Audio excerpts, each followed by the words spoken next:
part of the makeup of both Urara and Jeju United. Certainly Urara going back quite a few seasons, and it's not a physical back three that they play. You look at Endo for Urara, and he's a footballing sweeper, isn't he?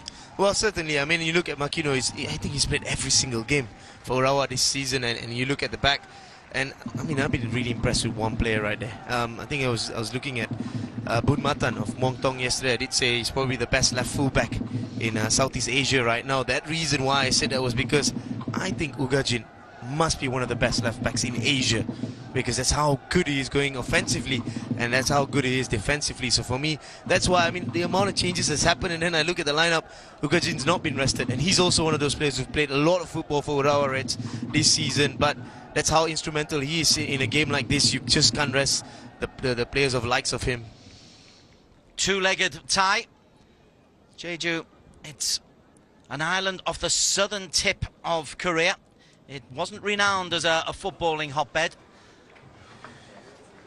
but the venue is good. The venue is one of the World Cup venues, and an afternoon kickoff. It's all just a little bit strange for a match of such magnitude. A place in the quarterfinals at stake for the winners of this two-legged tie. As a former player, is there ever any difficulty in getting up for a match when the atmosphere is just a little bit subdued? Don't think it's about the problem of getting up.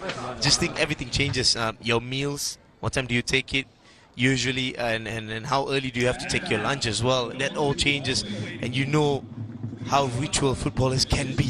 They're very, very routine. If they do something that keeps them playing well, they do something that makes the team win, then they start to do that until the team loses, then they might change it. But players are very, very ritual. So for me, that's where I think the problem comes in. A lot of these players would have had a very different kind of morning, very different kind of start to the day, just because they've not played at this hour. You can see at the far end the fans of Urara Red Diamonds. It's all just made the journey over. Strange for a match of such magnitude. Closer for the Urara Red Diamond fans to get here than it is from those from Seoul. They will make themselves heard. Is there ever any difficulty in getting up for a match when the atmosphere is just a little bit subdued? Jeju United, they too are trying to establish something a little bit special on this island. I'm looking forward to this as the teams make their way out onto the turf. It is Jeju United of Korea in the all-orange against Japan's Urara Red Diamonds.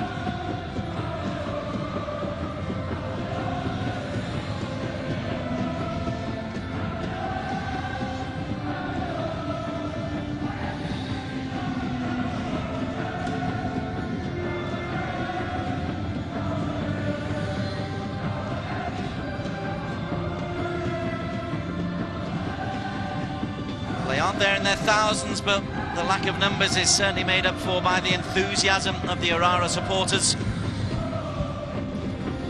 Jeju are going to have to make an atmosphere of their own in this splendid stadium.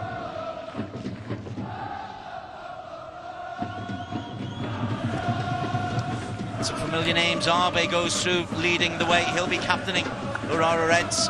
Although they've made a number of changes from the side that played in the J-League, it's still a very, very strong lineup for Urara.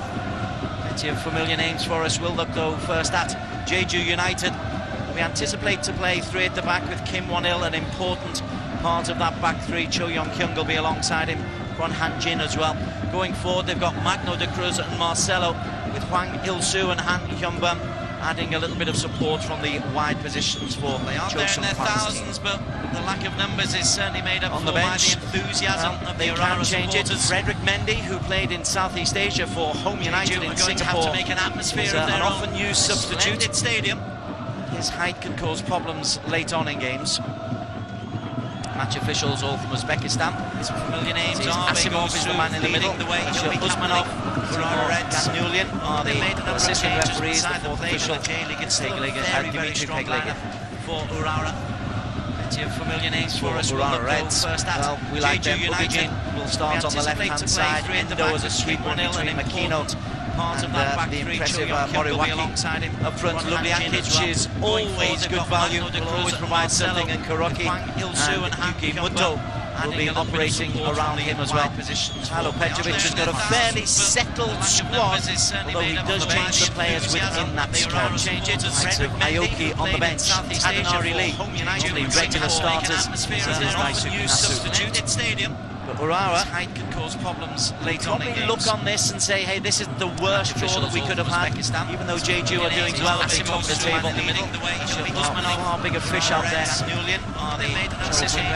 Cho Sung-Wan is the man in charge of the surprise outfit.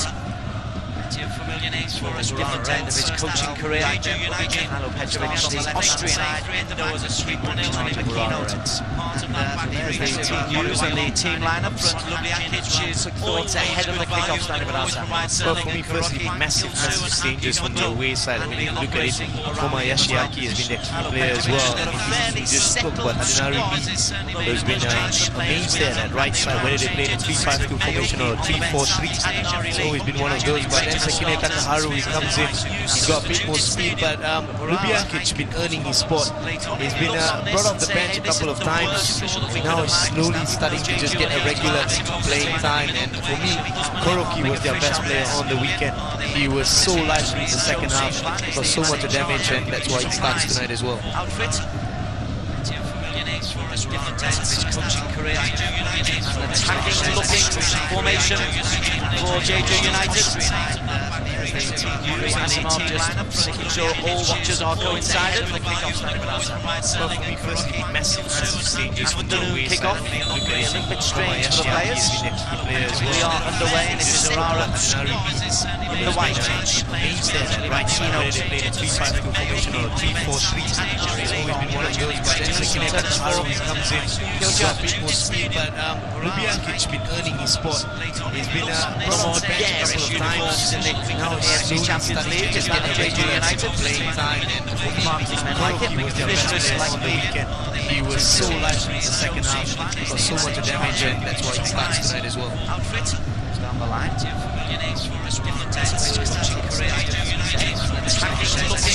Formation for Jeju United.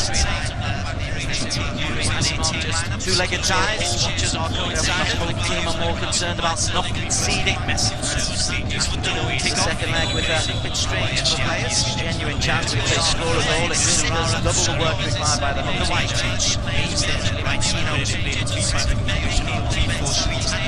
Morawaki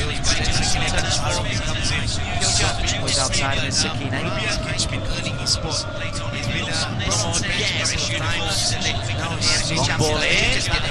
First strike just wide, Lubiankic. And he had a clear sight to goal stand. well, that's a great opportunity for me on his left foot. Long ball played in. The let out there, I think it was Koroki, just beautifully cushioning it. And I thought Lubiankic maybe perhaps opted a little bit for power.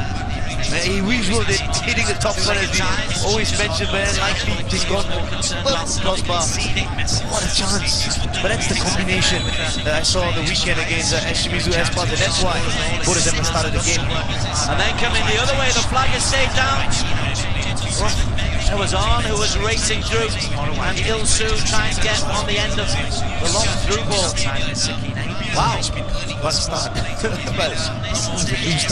was an opportunity because as soon as he's got behind, the back four was sleeping, or back to Urawa was sleeping. and he had a clear sight to His goal first touch stand. let him down because he's got that close control. We'll have a look at goal. All he has to do as a striker is just put it beyond the goalkeeper. Should be 1-1.